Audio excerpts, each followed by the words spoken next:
آج ہمارے سامنے جو مواد ہے وہ محمد بن قاسم کی شخصیت پر ہے۔ یہ ویکیپیڈیا کا ایک تعارفی مضمون ہے، لیکن اس میں بہت کچھ ہے۔ ہمارا مقصد صرف حقائق دہرانا نہیں بلکہ یہ سمجھنا ہے کہ اس کہانی کے گہرے معنی کیا ہیں۔ تو چلیں اس کا جائزہ لیتے ہیں۔ جی بالکل۔ اچھا، تو پہلی چیز جو فوراً نظر میں آتی ہے وہ ہے محمد بن قاسم کا تعارف۔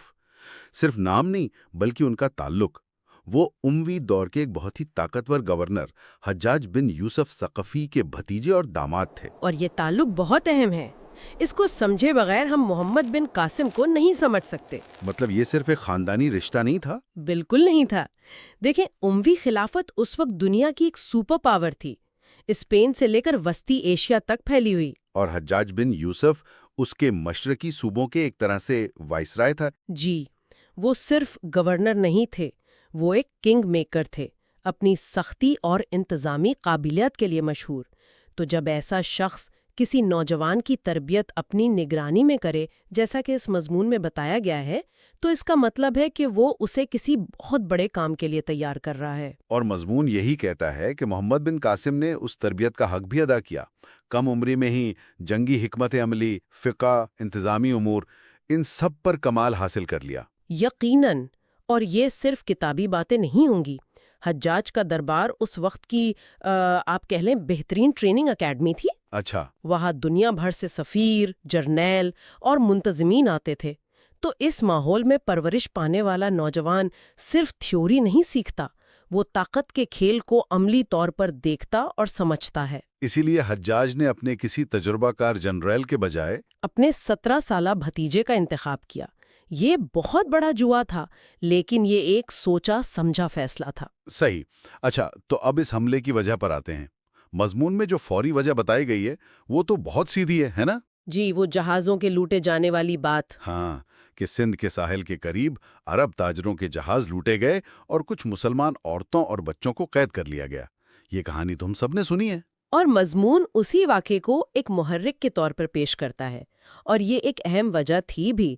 حجاج نے راجہ داہر سے قیدیوں کی رہائی کا مطالبہ کیا، جس پر داہر نے کہا کہ یہ بحری قزاقوں کا کام ہے اور اس کے اختیار سے باہر ہے۔ بالکل، اور اموی خلافت جیسی سپر پاور کے لیے یہ جواب ناقابل قبول تھا۔ یہ تو ان کی رٹ کو چیلنج کرنے کے مترادف تھا۔ تو یہ ایک طرح سے انا کا مسئلہ بھی بن گیا۔ انا اور ریاستی وقار کا۔ لیکن اس سے ہٹ کر بھی دیکھیں تو سندھ ہمیشہ سے امویوں کے لیے دلچسپی کا مرکز تھا۔ معاشی طور پر جی، یہ ایک زرخیز علاقہ تھا اور اس کی بندرگاہیں بحیرہ عرب کی تجارت کے لیے بہت اہم تھیں۔ اس سے پہلے بھی کئی مہمات بھیجی گئی تھی جو ناکام رہیں۔ اچھا۔ تو یہ واقعہ یعنی جہازوں کا لوٹا جانا وہ چنگاری ثابت ہوا جس نے پہلے سے موجود بارود کو آگ لگا دی۔ یہ صرف انصاف کا معاملہ نہیں تھا، یہ توسیع پسندی اور سلطنت کے وقار کا بھی معاملہ تھا۔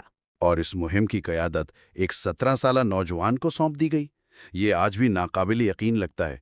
مضمون میں ان کی فتوحات کا ذکر ہے: دیبل، نیرون کوٹ، سہون، اور پھر آرون میں فیصلہ کن جنگ۔ لیکن ان فتوحات میں ایک خاص حکمت عملی نظر آتی ہے۔ وہ کیا؟ دیکھیں، مضمون میں دیبل کا ذکر سب سے پہلے کیا گیا ہے، اور یہ تصویریاتی طور پر ایک بہت ہی شاندار اقدام تھا۔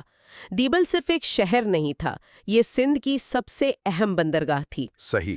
اس پر قبضہ کرنے کا مطلب تھا کہ محمد بن قاسم نے ایک ہی وار میں کئی مقاصد حاصل کر لیے۔ پہلا تو یہ کہ انہوں نے سمندر سے اپنی سپلائی لائن محفوظ کر لی، یعنی عراق سے کمک اور سامان آسانی سے آ سکتا تھا۔ بالکل۔ دوسرا، انہوں نے راجہ داہر کی بحری تجارت کو مفلوج کر دیا، اور تیسرا، یہ ایک بہت بڑی نفسیاتی جیت تھی۔ سب سے مضبوط قلعے کو سب سے پہلے فتح کر کے انہوں نے ایک پیغام دیا۔ جی، انہوں نے پورے سندھ پر اپنی دھاک بٹھا دی۔ یہ ایک کلاسیکی مثال ہے کہ دشمن کے معاشی اور فوجی مرکز پر سب سے پہلے حملہ کیا جائے، اس کے بعد باقی فتوحات نسبتاً آسان ہو گئیں۔ اور پھر آرون کی جنگ ہوئی، راجہ داہر مارا گیا، تو فوجی مہم تو یہاں مکمل ہو جاتی ہے۔ لیکن جیسا آپ نے پہلے کہا، ایک 17 سالہ جرنیل کے لیے اصل امتحان تو اب شروع ہوتا ہے۔ جی، ایک وسیع، کثیر المذہبی اور ثقافتی طور پر بالکل مختلف سرزمین پر حکومت کیسے کی جائے۔ اور یہاں مضمون ان کے طرز حکومت کے بارے میں کچھ بہت دلچسپ باتیں بتاتا ہے۔ اور میرے خیال میں یہی ان کی میراث کا سب سے اہم اور حیران کن پہلو ہے۔ فتح کے بعد ان کا رویہ اس دور کے فاتحین سے بالکل مختلف تھا۔ مضمون اس بات پر زور دیتا ہے کہ انہوں نے مذہبی آزادی دی، مندروں کو تحفظ فراہم کیا۔ جی، اور یہ کوئی معمولی بات نہیں ہے۔ اچھا، اس کو تھوڑا مزید کھولتے ہیں۔ کیا یہ ان کا کوئی ذاتی اصول تھا یا ایک ہوشیار سیاسی چال تھی تاکہ بغاوتوں کو روکا جا سکے؟ مضمون براہ راست اس کا جواب نہیں دیتا، لیکن جو تفصیلات ہیں ان سے اندازہ ہوتا ہے کہ یہ دونوں کا امتزاج تھا۔ یہ ایک عملی سیاست تھی۔ وہ جانتے تھے کہ وہ ایک چھوٹی سی فوج کے ساتھ ایک بہت بڑی اکثریتی غیر مسلم آبادی پر حکومت کر رہے ہیں۔ اگر وہ جبر کا راستہ اپناتے تو ہر شہر میں بغاوتیں ہوتیں جنہیں کنٹرول کرنا ناممکن ہو جاتا۔ تو انہوں نے مقامی آبادی کو یہ یقین دلایا کہ ان کی عبادت گاہیں اور ان کی جائیدادیں محفوظ ہیں۔ بالکل، اور اس میں ایک اور اہم نقطہ ہے۔ مقامی لوگوں کو انتظامیہ میں شامل کرنا؟ جی، یہ تو جدید دور کی پاور شیئرنگ کی طرح لگتا ہے۔ انہوں نے پچھلی حکومت کے بہت سے اہلکاروں، خاص طور پر برہمنوں کو ان کے عہدوں پر برقرار رکھا۔ اس سے تو انتظامی ڈھانچہ فوراً کھڑا ہو گیا ہوگا۔ ایک تو وہ، اور دوسرا یہ کہ مقامی بااثر طبقے کو یہ احساس ہوا کہ اس نئی حکومت میں ان کا بھی حصہ ہے۔ یہ صرف رحم دلی نہیں تھی، یہ غیر معمولی سیاسی پختگی کا ثبوت تھا، خاص طور پر اتنی کم عمر میں۔ اور مضمون یہ بھی کہتا ہے کہ اسلام تلوار سے نہیں بلکہ اسی حسن سلوک اور انصاف سے پھیلا۔ یہ ایک بہت بڑا دعویٰ ہے نا، کیونکہ عام تاثر اس کے برعکس پائے جاتا ہے۔ جی، اور مواد اسی نقطے پر زور دیتا ہے۔ جب مقامی لوگوں نے دیکھا کہ نیا حکمران انصاف کر رہا ہے، ٹیکس کا نظام منصفانہ ہے اور ان کے مذہبی معاملات میں مداخلت نہیں کی جا رہی، تو اس نے اسلام کے بارے میں ان کے تجسس کو بڑھایا۔ بالکل۔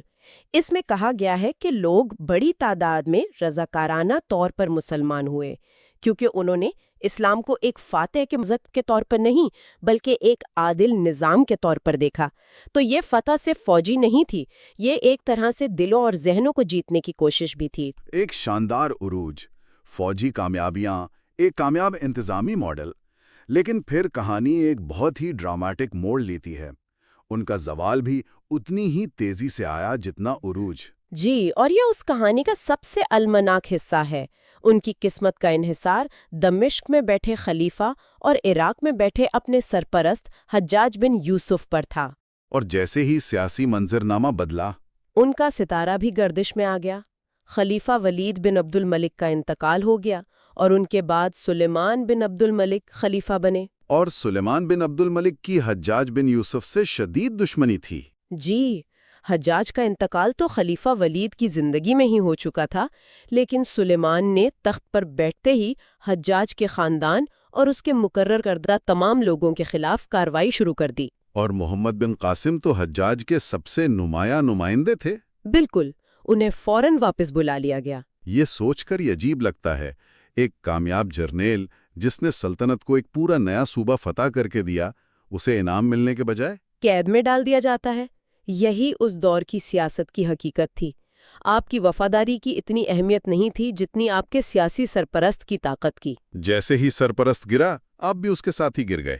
جی، مضمون کے مطابق محمد بن قاسم کو واپس بلا کر واسط کے قید خانے میں ڈال دیا گیا اور وہیں 715 عیسوی میں تقریباً 20 سال کی عمر میں ان کا انتقال ہو گیا۔ صرف 20 سال کی عمر، ایک غیر معمولی زندگی کا ایک انتہائی المناک اور اچانک خاتمہ۔ انہوں نے 3 سال کے مختصر عرصے میں جو کچھ حاصل کیا، لوگ پوری زندگی میں نہیں کر پاتے۔ تو آئیے اب اس سب کو سمیٹتے ہیں۔ ان کی تاریخی اہمیت کیا ہے؟ آج انہیں کیوں یاد کیا جاتا ہے؟ دیکھیں، اس مواد کی روشنی میں ان کی اہمیت کئی گنا ہے۔ سب سے پہلے انہیں بڑے صغیر میں اسلام کا بانی کہا جاتا ہے۔ اب اس بانی کی اصطلاح کو سمجھنا ضروری ہے۔ اس کا مطلب یہ تو نہیں کہ ان سے پہلے یہاں مسلمان نہیں تھے؟ نہیں، بالکل نہیں۔ اس کا مطلب ہے کہ انہوں نے برِ صغیر میں پہلی مستحکم مسلم ریاست قائم کی، جو بعد میں صدیوں تک جاری رہنے والے ثقافتی اور مذہبی تبادلے کا دروازہ بنی۔ اصل کارنامہ فتح نہیں بلکہ اس پل کی تعمیر تھی۔ اور ایک جرنیل کے طور پر؟ ایک جرنیل کے طور پر وہ کم عمری میں شاندار کامیابی کی ایک لازوال مثال ہے۔